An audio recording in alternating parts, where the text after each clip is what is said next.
Welcome to the Published and Paid podcast, where we share book, business, leadership, and life lessons in 20 minutes or less to help you build a thought leadership brand and business.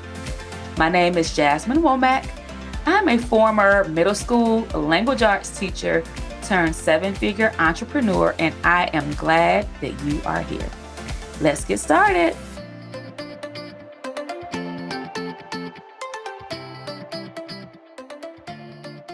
Welcome back to another episode of the Published and Paid podcast with Jasmine Womack. And today we're talking about how to overcome the noise, how to overcome the terror, and actually put yourself out there as the expert. And I wanted to talk about this because I work with and even speak to so many experts who work behind the scenes or who are used to working behind the scenes to help people, help organizations, help their teams get amazing results, right? But then when they want to package their expertise and write a book about their successes and what they've done, when they, want to begin speaking and doing more things like leveraging their expertise to create business credibility, they learn that they have to put themselves out there, like they have to become the face of the brand. Because when you are building a thought leadership brand, you are establishing yourself as the expert. And yes, you have to be in front. And what I've learned and realized just through conversations and through questions that I've had, that I've received from people, is that a lot of experts fear being out in front, like are frightened. I literally had someone recently tell me that that the thought absolutely frightened them. And they were like, I've been doing this for 20, 25 years. I've gotten this level of results. But when it comes to me speaking about myself, no, that's terrifying. So let's talk about it, because here's the thing. When you want the success, when you want the notoriety, when you want to make the impact, you have to embrace being out in front, and you have to ignore the noise. You have to overcome the terror, and you have to put yourself out there. So there are many ways for you to put yourself out there, right? Like there's live streaming, there's starting a podcast, there's podcast guesting, there's, of course, writing books, there's partnering with people, there's speaking at conferences in person, there's speaking at virtual events, right? Of course, there's also creating content. And so what I would suggest is that you want to make sure that you identify which method comes easiest for you, which method you enjoy the most, and lean all in with that one. I remember after I had written my first book and I knew that I needed to expand it. And I knew that I needed to start leveraging video, because at that time, it feels so long ago, but it was literally less than 10 years ago. I remember that at that time, live streaming was brand new. So if you are an OG in the internet space, then you probably remember Periscope, which was one of the first platforms that allowed live streaming, right? But Periscope was like its own little app. The only people who knew about anything, the only people who would see the videos were the people who were on Periscope. And so with the popularity of Periscope, Facebook started offering a live streaming component on their platform shortly after Instagram. And I knew that whether it was live streaming or shooting videos and starting to build up a YouTube channel, I was going to have to leverage video. And I was absolutely terrified. But it wasn't that I realized that it wasn't that I was terrified of actually making the videos. I was more so concerned about the criticism, right? Because I have been teased because I talk slowly. So like when I was in high school, students would make fun of me because I talk slowly or because I have a Southern drawl. Whenever I travel anywhere outside of Atlanta, Georgia, people always ask, "Oh, where are you from?" yes, we can tell by your accent, this, that, and the third, and it's just like, okay, do I talk slow? Do I sound country? To be honest with you, like in total transparency, and those thoughts and questions honestly even helped me back from public speaking as well, because I was concerned about would I talk too slowly and lose people's attention. And I had just all this self consciousness around it, right? And so I took those same insecurities that I had about how I speak or how I sound, carried over when it was time for me to film videos. Especially during that time, IG models were popping, right? I don't even know if people still say popping, but IG models were the thing. Everyone was trying to show it was the lifestyle marketing. It was the beginning of the lifestyle marketing era on Instagram. And I'm like, listen, I am not into any of that. At the time I was teaching, I was married, I had two small kids. I was a mom, bonus mom to two other kids. So when I get home, I had a house full of kids. And that's not to say you can't live a glamorous life, but I was just normal, right? And there's nothing wrong with that. But I was normal and I was like, there's really nothing all that quote unquote glamorous. And so I'm like, I don't have a glamorous lifestyle. I was finding all of the reasons why I shouldn't, instead of focusing on the reasons why I should. And so it took me so long. I was concerned, y'all. I'm being honest with you. But at the time I was still teaching. Some people had things to say about me because all of a sudden now I'm online. I have this book. I'm doing this. I'm doing that. When you're Facebook friends with folks from work and then they start just putting up, how people like hate on the sly. They're talking about you without saying they're talking about you, but they give enough details for you to at least think that they're talking about you, right? Because nobody else is doing it. Oh, yeah. Well, like when you see people online, they're totally different. Well, I'm online, I'm in my house versus having to be at work in front of bosses and all the other things. So, anyway, I was concerned about how I'd be perceived at work. I was concerned about things that people would say. And so when I got down to it, like when I really dug deep and did some self-analysis and soul searching, I realized that I really wasn't scared of the video. I wasn't scared of shooting the video. I was scared of what people were going to say.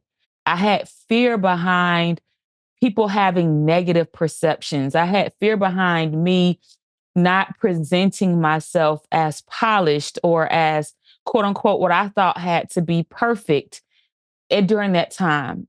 And the truth of the matter is that I had to let all of that go. I had to let all the preconceived pretentiousness go. I did, and it was some mindset work, it was some heart work, and it was prayer. But I'm like, you know what? Me putting the message out about this book, me filming this video is so much more important because it's going to help somebody. And I'd rather it help somebody than be stuck in a space of indecisiveness or be stuck in a space of fear because I'm so concerned with what someone who really doesn't want to grow, I'm so concerned with what they're going to say and think about me. And here's the thing you have to remember the people that are going to criticize you aren't going to buy from you anyway. Let them criticize you. People are going to always have something to say about folks who are doing better than them. People are going to always have something to say about people who are going after their dreams when they are not. You got to understand that, like, when people start hating, when people say negative things, like they're sitting back criticizing while you are making impact. And at the end of the day, their words, their opinions, their feelings, it means absolutely nothing because 9 times out of 10, they're sitting at home miserable because you got to understand it takes a miserable person. Like a person has to be miserable or unhappy with where they are in life to talk about somebody else on the internet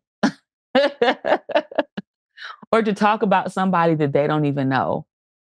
Like you're so consumed with someone else instead of with your own life, it just says a lot about them. And so when you make those type of realizations, and when you come into that own level of awareness for yourself, honestly, it gives you a sense of freedom, because you realize that you're not here to make the haters happy. You're here to change lives. You're here to fulfill your purpose. You are here to fulfill your calling. And when you're doing that, when you are doing work that you can be proud of, when you are doing work that makes sense, when you are doing work that brings light and positivity into the world, when you are doing work that helps to shift someone else into their next level of purpose, into their next level of breakthrough, into their next level of success, that's what matters. And so if you feel like you are trapped in a space where you're like, listen, I know that I have something absolutely phenomenal. I know that I have something absolutely amazing, but I'm scared to put myself out there. This is the point when you give yourself a pep talk, when you remind yourself of who you are, whose you are, and your purpose, and you go ahead and you do it anyway, and you do it scared. Now, if you are held back by any type of imposter syndrome, like you're thinking about the other people that are in your industry, people that have been doing it 5, 10 years, you have to understand that you cannot compare your level 0 to someone else's level 10. You can't compare your starting point to someone else's success point after they've been doing this for 10 to 15 years. And you also have to understand that there's no such thing as an overly saturated market when there are billions of people in this world. So, if anything, you seeing other people successful in the industry that you are building in is an indicator that there's a need for what you do. It's an indicator that there's an audience for what you're creating. And so, the people that may resonate with one brand may not resonate with the next. Everything isn't for everybody. The other people are successful with who they're successful with. Like, for instance, there are a lot of financial advisors out here. I recently enrolled in like this leadership development course, and so I was looking at one of the free videos that this particular consultant had put out, and they were doing a deep dive analysis on Dave Ramsey. And this particular consultant absolutely dislikes and disagrees with all of Dave Ramsey's leadership tips and calls them very antiquated. Well, there are some people who love Dave Ramsey and his leadership tips and who are going to his Entre Leadership Conference, paying that ticket on that and all the things. I'm making that point to say that just because someone is popular or has some type of notoriety doesn't mean that there's no space for you. Because just like there are some people who like that person, there are some people who strongly dislike that person and are looking for someone who resonates more with them, that speaks their style, that has their energy, that can be more relatable.